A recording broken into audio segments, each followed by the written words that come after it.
It is time now for Better Money. Joel Johnson is a certified financial planner and managing partner for Johnson Brunetti. He is here now to help us figure out the right time to start taking Social Security. Joel, thanks for being here. Thanks, Kara. It's good to be here again. And Social Security is one of the biggest decisions that people face in retirement. And we've all got a lot of misinformation out there. There's kind of this wisdom that says take it at a certain age, and that's not necessarily right. Yeah, so we have to really individualize this. So we got some points for you to understand. Number one, what you just said, we don't want to pick a random age. Yeah, so don't just pick 67 or age 70, because that's random, even though it might be common wisdom if we open up a magazine that talks about financial tips.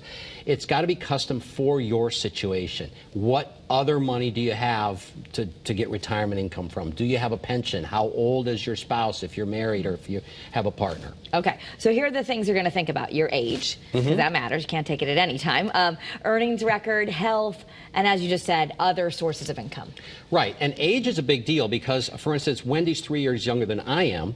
So depending on when I take my Social Security, it affects her being able to take hers or not. If I take mine at 62, she can't take any. If I wait till age 70, maybe she should take hers at age 62. There's just all these different combinations that come into play when it comes to the timing. And then again, like we talked about earlier, what other income sources do you have? Do you have pension? Do you have 401k and so on? Okay, so if you are married, you also have to consider your spouse's earnings record. That's correct. So sometimes that spouse might have a higher earning than you do, or they might have lower earnings, and that's all going to factor into the benefit.